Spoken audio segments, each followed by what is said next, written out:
Professora, seus cachorros hoje decidiu participar de novo? Pois é, bem na hora que começa a aula, eles começam.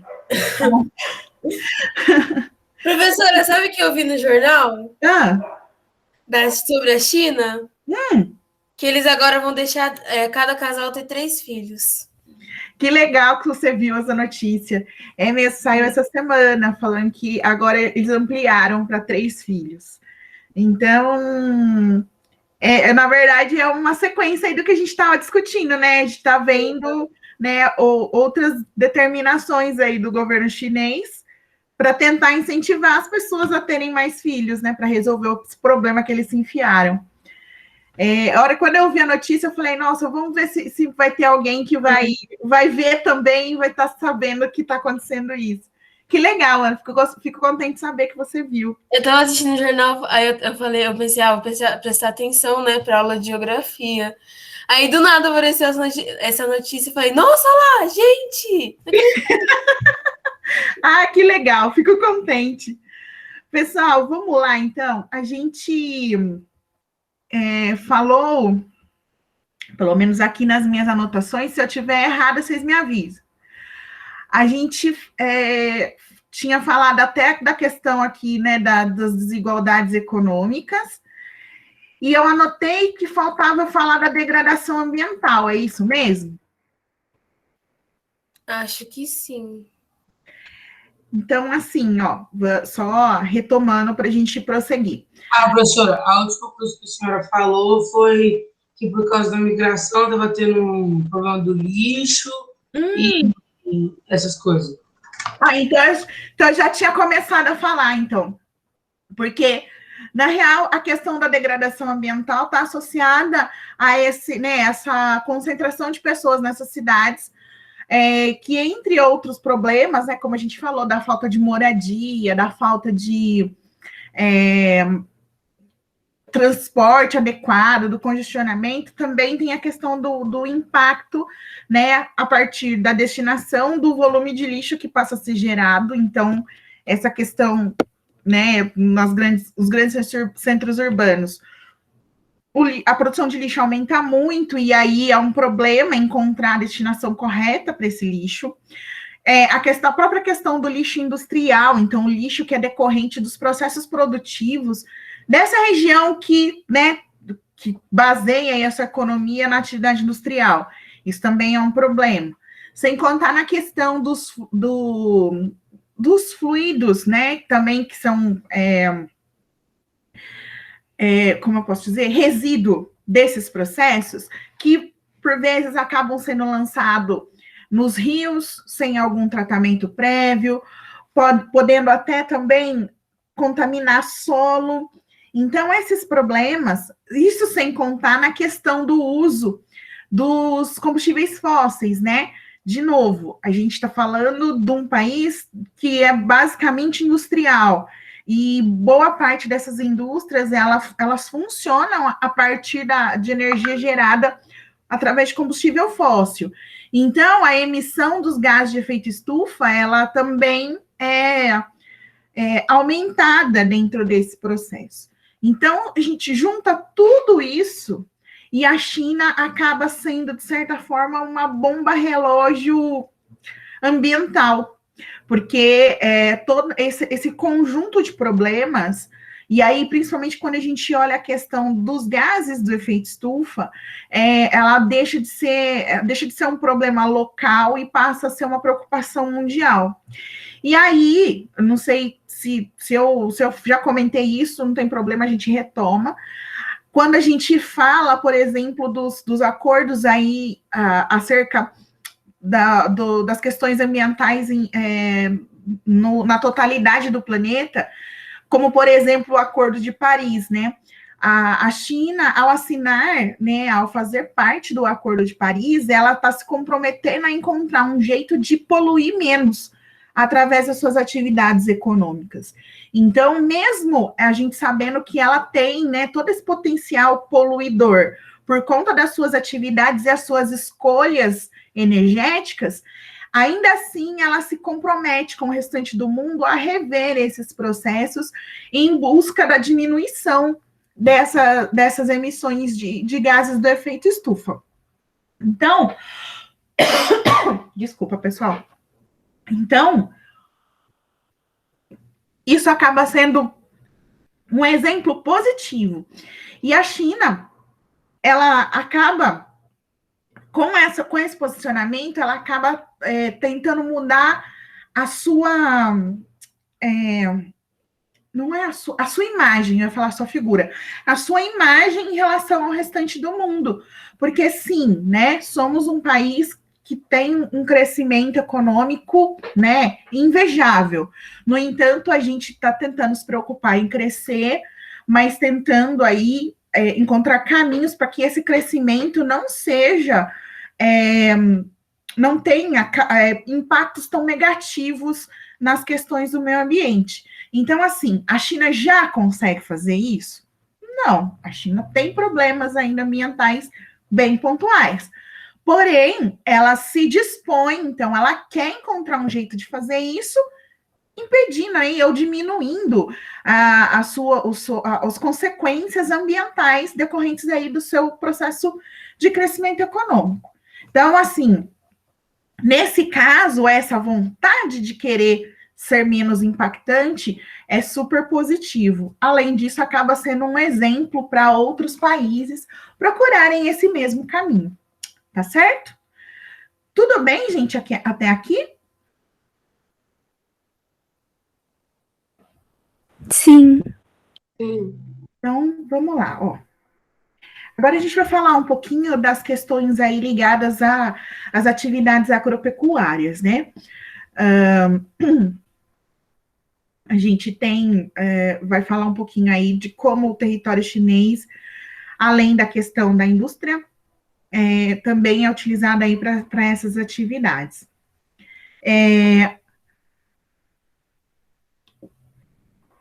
Só para a gente ter essa noção, primeiro, né, vamos lá. Todo mundo lembra sobre os setores da economia? Quais são, quantos são e quais são? Mais ou menos. São 4? São 3. 3. Vocês lembram o nome dos setores? Vai. Eu tô com medo de responder. É agropecuária, aí o outro é a indústria, aí eu acho que o terceiro eu não lembro. Não é primário, secundário e terciário? Os nomes são esses: primário, secundário e terciário. Aí, o que é, né? Quais atividades estão inseridas em cada um desses setores? O setor primário é o setor que vai aí abraçar, né, as atividades agropecuárias e a atividade extrativista, né? Extrativismo, todo mundo lembra o que é? Não.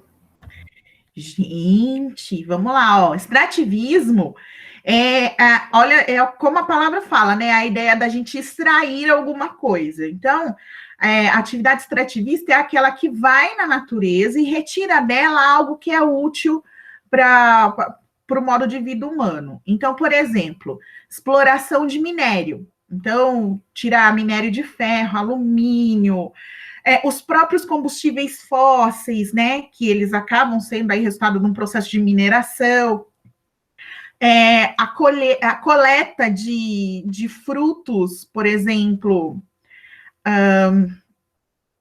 Agora eu acredito que tem até a questão de algumas plantações, mas no primeiro momento, um fruto como o açaí, né? Hoje acredito que não, que já tenha plantações, mas no primeiro momento existia a ideia de você entrar na floresta, procurar a árvore, né, e colher o fruto ali. Então, essas ações de pegar na natureza o que já está lá pronto para poder ter o uso humano, né? Então, agropecuária e extrativismo é setor primário. O setor secundário são as atividades industriais. Então, toda e qualquer indústria, ela faz parte do setor secundário. E o setor terciário é o setor de serviços, né? Então, comércio, os profissionais liberais, atividades ligadas à saúde. Então, essas atividades são atividades do setor terciário, tá certo? Então, são esses 3 setores da economia, essencialmente. Quando a gente olha para a China, dentro de toda a riqueza do PIB construído pelo país, 9% só que vem das atividades agropecuárias. E aí, de novo, a título de comparação, o PIB brasileiro depende aí, resulta de 33% só do setor primário, que está ligado aí à agroindústria, né, ao agronegócio. Então, das exportações de comida, em especial, né? Então, muito, né? Quando a gente faz esse comparativo aí, é uma parcela bem menor do PIB chinês que vem das atividades aí agropecuárias, né? Quando a gente olha para o outro setor, né, para a indústria, e aí aqui ele já nem está falando tanto da questão do setor, porque ele já separa e fala que a mineração somada à indústria já são responsáveis por 41%, né? E os serviços por 50% da composição do PIB, né? E aí, dentro da estrutura da população economicamente ativa, né? Que é o que é mesmo, gente? O que é a população economicamente ativa? Pode trabalhar. É aquela que tem... professora, mais ou menos, tipo assim, que tem uma população seria um pouco mais, tipo, mais jovem, não tão jovem, mas que, tipo assim, possa trabalhar e que gera dinheiro, assim, mais ou menos. Isso, a população economicamente ativa é aquela que trabalha, né? Que está em idade de trabalhar. Então, dentro dessa faixa populacional chinesa, ali quase 30% atua no setor primário. Aí, aproximadamente também 30%, porque ela é 28,3% no setor primário, 29,3% na indústria e na mineração.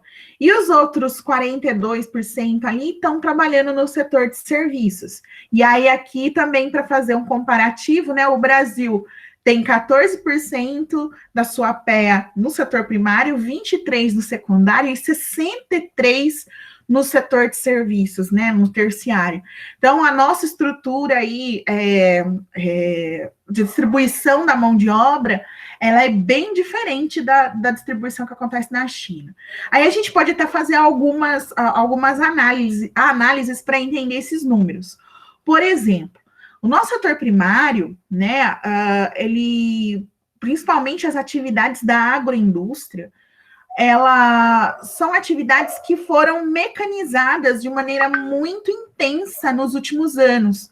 Então, o processo de mecanização é justamente a substituição do trabalhador por uma máquina que vai fazer o mesmo trabalho. Então, principalmente, né, nas grandes propriedades, onde a agricultura de precisão ela é uma realidade, o dono da fazenda, sei lá, compra um trator que vai substituir a mão de obra de 30 pessoas que trabalhariam naquela lavoura, né? Então, esse processo de modernização das atividades do campo acabou também tomando emprego, e isso faz com que esse número no setor primário no Brasil seja tão diminuto, né? Seja menor.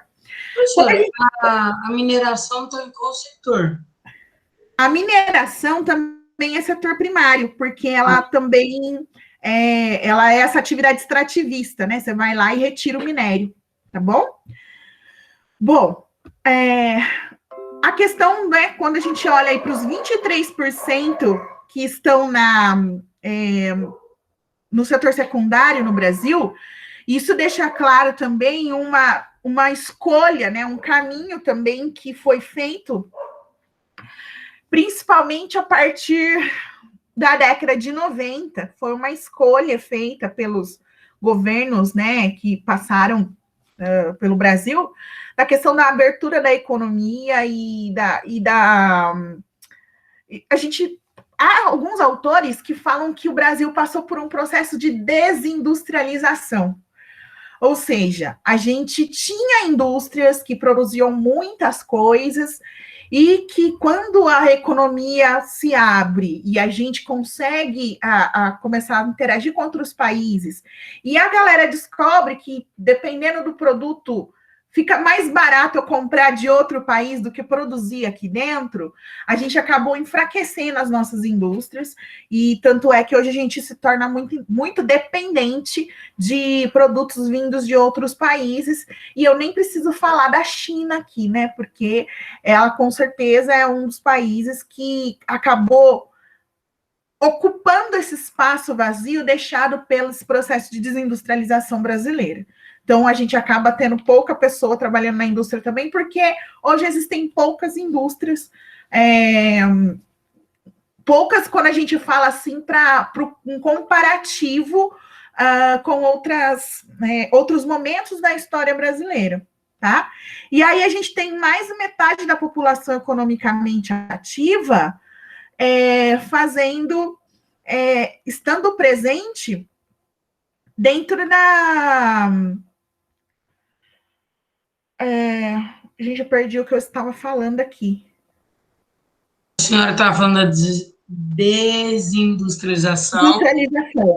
E eu falei que mais da metade da população economicamente ativa, ela está inserida dentro do setor terciário, justamente porque empregos foram fechados nos outros setores e as pessoas acabaram migrando para o setor de serviços.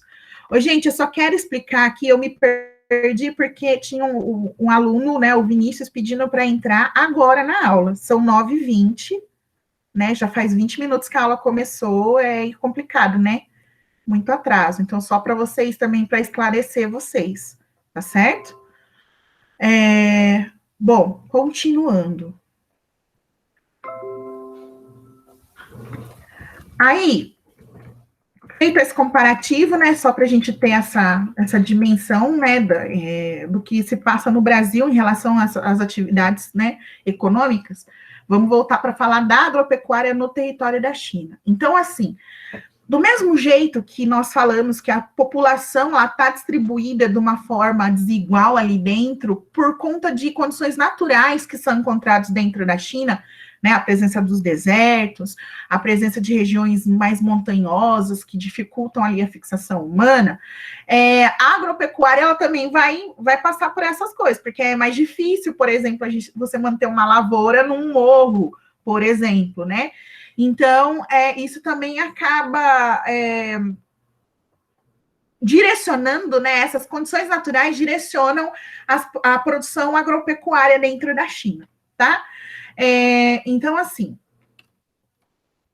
mais ao leste, né, então também naquela parte onde já tem mais gente vivendo, é que vão ter ali, né, os lugares mais planos, né, sejam os planícies e planaltos, né, que também são áreas do ponto de vista geomorfológico que são favoráveis para esse tipo de atividade, além de combinar aí a disponibilidade de chuva, a questão climática, né? Tudo isso acaba sendo um facilitador para a implementação da agricultura nessa região também, tá?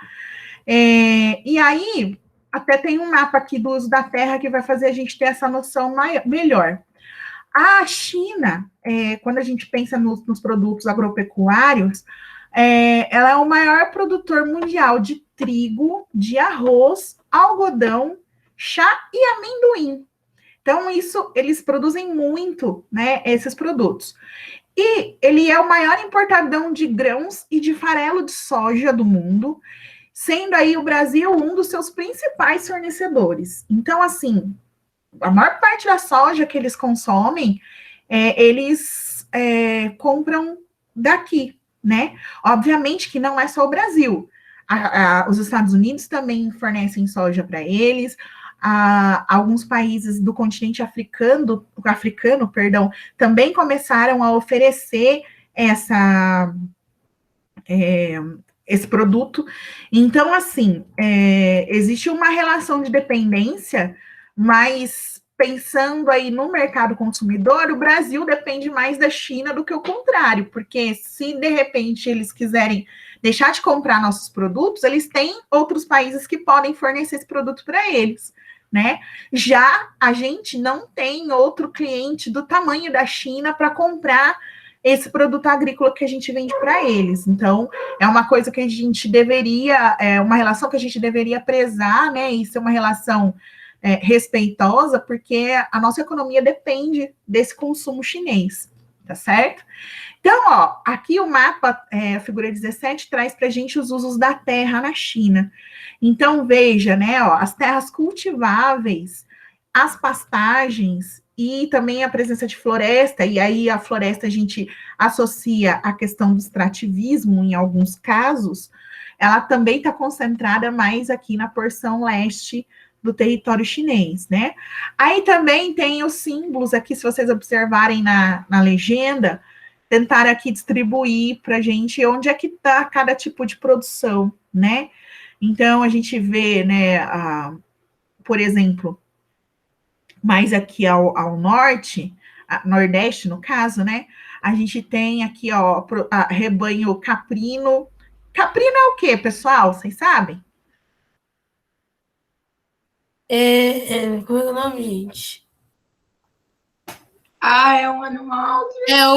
Aquele que tem chifre. Cabra. Cabra, né, pessoal? Caprino, então, é cabra. Bovino, tudo bem, né? Todo mundo sabe que é bovino. Bovino tá mais ao sul aqui, ó. Então, a criação de gado. Eu lembrei que ali, bem na fronteira da Coreia com a China, tem um vulcão aqui. A professora Jaet fez uma atividade sobre um vulcão. Aí eu lembro que tem um vulcão bem aqui na fronteira com a Coreia do Norte. Um vulcão, não lembro o nome, é um nome bem... Chang alguma coisa. Vulcão? A China, Coreia do Norte?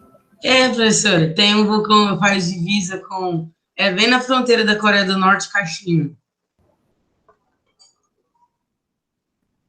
Eu não lembro. Paulo, honestamente, eu preciso procurar. Vim até aqui no outro mapa.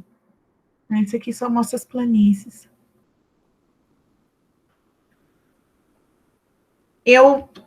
Honestamente, Paulo, eu preciso pesquisar. Eu não me recordo desse vulcão bem na fronteira, não. Mas é possível a existência, né? Nós estamos falando numa região aí de encontro de placas tectônicas, então é possível que exista um vulcão nessa região. Bom, aí também dá para a gente ter uma ideia, né? Tem bastante área de trigo, né? Vocês podem observar aqui, ó, o símbolo da plantação de trigo. O arroz, né? Também. Chá, mais essa região. Aqui, vocês podem ver no oceano, também tem aqui as regiões de pesca, né? Então, mais aqui ao norte, depois aqui no Mar da China Oriental, ao sul, praticamente em toda a costa tem áreas de pesca, né? E aí, de novo, ele mostra para a gente aqui essa região do deserto, né? Mais a porção ao norte aqui da China, e essa grande área que é a região mais montanhosa, das altitudes maiores, né? Mas, ainda assim, tem alguns pontos que a gente consegue identificar aqui, regiões produtivas, né? E interessante é que nesse trecho de deserto, também tem aqui identificado pontos de oásis. Todo mundo lembra, né, ou sabe o que é um oásis?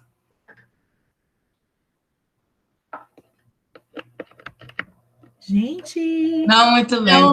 Eu assisti uma série que tinha uma temporada chamada Oasis, mas eu não lembro o que é.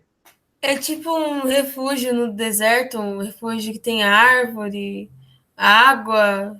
Isso, oásis. Então, são pontos, né, que existem em grandes desertos, é o ponto ali da salvação daquele que se perde no deserto, que é quando ele encontrar água, encontrar alguma vegetação ali que vai oferecer sombra. Então, tem alguns pontos aqui nessas áreas de deserto da China. Ó, aqui, por exemplo, tem 3 oásis indicados, aqui também, ó, mais 2. Então, isso realmente não é só aquilo que a gente vê geralmente em filme ou em desenho animado, tem mesmo a presença de oásis em alguns pontos dos desertos que a gente conhece, né?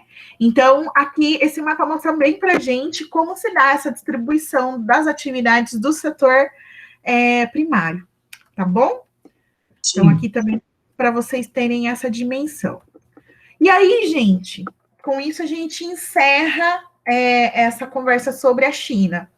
Eu acho que o que é mais essencial, assim, que vocês tenham esse conhecimento, eu sei que a questão da população é uma coisa que a gente aprende cedo, né?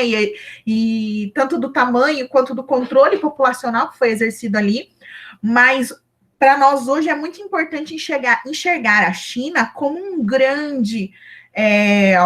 como uma grande economia, como um grande parceiro comercial, e que quem consegue estabelecer essa parceria, quem consegue manter boas relações com a China, só tem vantagens, né, do ponto de vista econômico, porque é uma grande economia, fazer negócio com quem tem dinheiro é muito interessante, né? Fazer negócio com quem pode gastar com a gente é sempre muito bom. Então, a China é, assim, um mercado dos desejos de qualquer país que deseja realizar comércio internacional. Acho que isso é uma coisa que tem que ficar bem clara para vocês, tá certo? Isso dito, a gente vai começar agora a falar da Índia, tá? Beleza. Antes da gente começar, né, a falar, e aqui já o texto já entrega um pouco, né, de falar que a Índia foi colônia na Inglaterra, né, e passou também por um processo de independência. O que vocês sabem a respeito da Índia?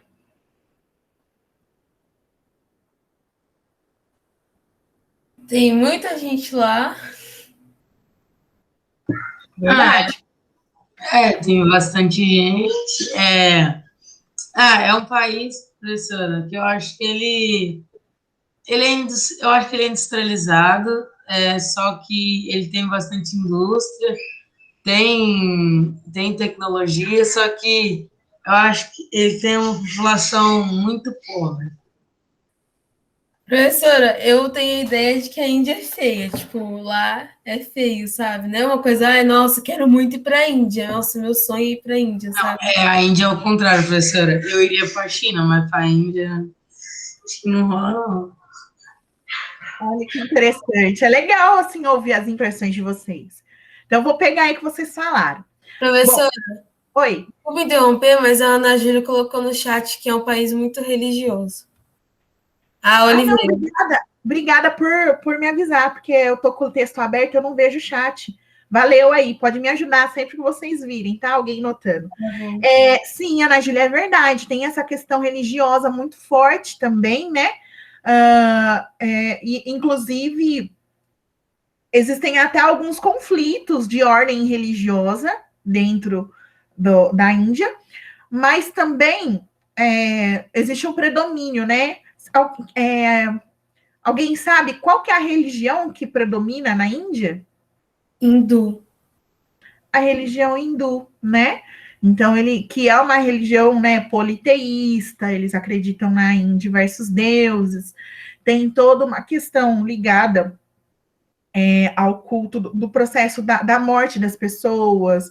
Então, tem uma ideia de que você deve banhar o corpo da pessoa morta no rio Ganges, porque tem a ver com o processo aí do desencarnar, e é um processo religioso, né? A gente também sabe, né? Eu vou ser honesta, não sei explicar ao certo para vocês o porquê, mas para os indianos, a vaca é um animal sagrado, então eles não comem a carne de boi, né? Porque existe uma mítica em volta desse animal. Então, assim, tem alguns costumes que são ligados à religião que são um pouco distintos daquilo que a gente conhece normalmente, certo? Vocês também trouxeram, né, pegando aí as falas da Ana Carolina da Caroline, perdão, e do Paulo, é um país muito populoso, então é o segundo país aí no mundo em número de pessoas que ocupam esse território. Também é mais de 1 bilhão de pessoas, é 1 bilhão 200 e poucos milhões, é um pouquinho menos que a China, mas beira ali o 1 bilhão e 300 milhões também, né? Também, assim como eu comentei, né, do Brasil, a Índia agora, a gente tem observado que eles estão passando por um processo de intensificação aí como eu posso dizer, da pandemia. Tem muita gente morrendo, né? Já tem aí umas 2, 3 semanas que a gente tem visto bastante notícias sobre lá. Então, talvez essas mortes também vão acabar interferindo aí um pouco no perfil demográfico do país. A gente também, vocês também estão certos quando a gente fala que a Índia é um país industrializado, tem polos de tecnologia que são respeitados no mundo como um todo. No entanto, é um país muito desigual. Então, ao mesmo tempo que tem essas zonas de alta tecnologia, de muita coisa empregada, também tem áreas muito pobres e pessoas que vivem em situação de extrema pobreza. Então, é um país de muitos contrastes, né? É uma coisa, assim, que às vezes até assusta, né? Como pode, no mesmo espaço, ter tanto conhecimento, tanta tecnologia, tanta inovação, e ter tanta gente naquela situação, né, precária de vida mesmo, né? De amontoados de pessoas nos grandes centros urbanos, da falta de condições mínimas ali, né, de saneamento, de acesso à água potável. Então, é um país de grandes contrastes. Quanto à questão de vocês pensarem que a Índia é um lugar feio, eu acho que também está associado com o fato das imagens que a gente acaba tendo acesso da Índia são justamente desses lugares mais pobres, onde as pessoas vivem amontoadas, vamos dizer assim, né? Mas, assim como diversos países, existem pontos bonitos da Índia, né? E que são realmente buscados para turismo e tudo mais. Mas a gente acaba ficando com essa imagem que geralmente são aquelas que acabam aparecendo para a gente, seja no noticiário, né? Ou até mesmo nos materiais escolares que por vezes a gente vai trabalhar, né? Então, eu de lá aquele castelo grande que tem. Ai, eu não lembro. O Taj Mahal. Isso. Então, o Taj Mahal mesmo é uma das 7 maravilhas do mundo, né? Então, ele é um dos lugares, assim, mais bonitos da Índia. E é um ponto de turismo, né? Muito forte ali no país. Mas é bem isso que a gente está falando. Ao mesmo tempo que tem esse lugar lindo, existem lugares assim que você fica, meu Deus, como que alguém pode viver num lugar como esse, né? É muito contrastante isso. Uhum.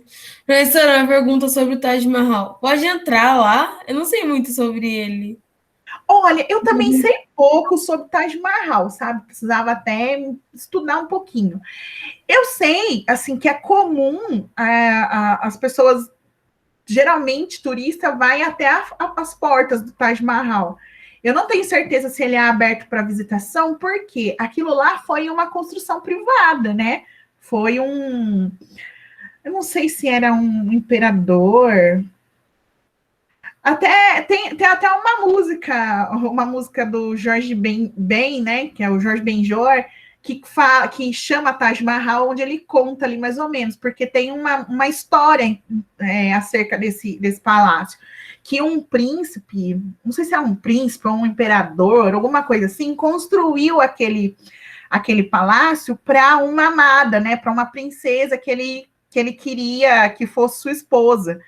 Então, que aquele prédio aquela construção seria como que uma declaração de amor, sabe?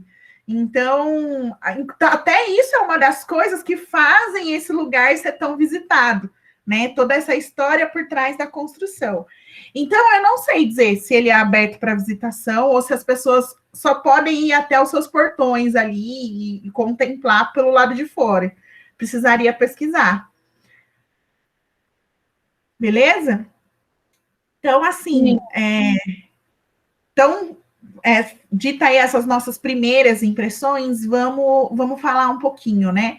É legal que vocês observem aqui, né, a questão de quem são aí os vizinhos da Índia, porque isso vai nos ajudar a entender também algumas relações conflituosas que existem entre a Índia e alguns dos seus vizinhos, né?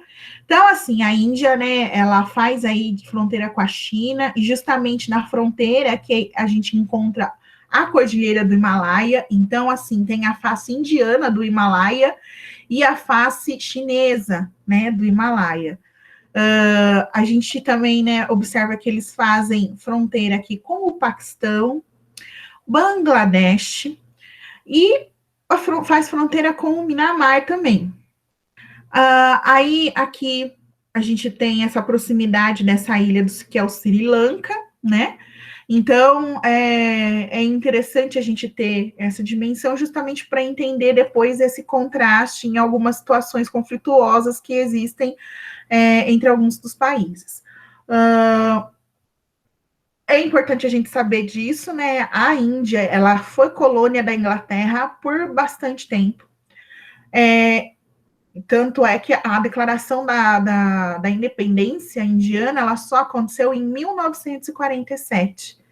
Então, é recente o fato da Índia, historicamente falando, a independência indiana, ela é recente, né? Então, 1947, historicamente, isso foi ontem, né, pessoal? Então, esse processo aí de dependência da sua colônia, né, da sua... Ai, não é colônia, era eles. Como que é o nome? Do colonizador, né? Essa relação, ela foi mantida até aí meados do século XX. Só que começaram aí os rumores para tentar se desprender desse controle britânico a partir de 1920, né? Começou a existir ali um clamor popular para que acontecesse a independência, para botar os britânicos para correr. E esse movimento foi liderado pelo Gandhi, né? Eu acho que todo mundo já ouviu falar, pelo menos, né, sobre o Mahatma Gandhi, né, que foi ali um pacifista, e ele tentou guiar, né, o povo indiano em busca dessa independência, né, dessa libertação dos colonizadores, mas através do diálogo na questão da resistência, da desobediência civil, isso é uma coisa legal para a gente conversar, e sem o uso da violência. Então, assim, eles queriam ser independentes, mas eles não propuseram uma guerra contra os britânicos. Eles queriam se tornar independentes sem o uso da violência. Desobediência civil, olha o nome, gente, desobediência. Então, eles estão desobedecendo alguma coisa. Geralmente, é desobedecer a orientação vinda do colonizador. Então, é como se existissem leis ali, ou coisas que se esperavam que se esperava que como posso dizer? Que os indianos tivessem, né, um comportamento adequado que a metrópole ali, né, então que a coroa britânica esperava deles, e eles começaram a se negar a fazer isso, a desobedecer a essas orientações. Então, esse processo da independência ficou marcado por isso, porque foi um processo onde eles se resistiram, eles se negaram, eles começaram a demonstrar que eles não estavam felizes com a presença dos ingleses ali, porém, eles não usaram de violência em nenhum momento. Então, isso ficou muito marcado nesse processo da independência da Índia. Gente, até aqui tudo bem? Sim. Ô, professora, quando a Índia começou a ser colônia da Inglaterra? A Índia do processo do... E agora, as primeiras navegações ou já é neocolonialismo? Se eu não me engano, a Índia já é da segunda onda do processo de neocolonialismo. Tá? Então, é século 17, 18 ali, né? Quando a Inglaterra está expandindo seus domínios também. Tudo bem? Tudo bem. Gente, então assim, como já são 9h44, e para variar, eu falei demais, a gente vai parar por aqui, tá? E vou interromper a gravação também para eu poder fazer a chamada rapidamente, Tá bom. tá?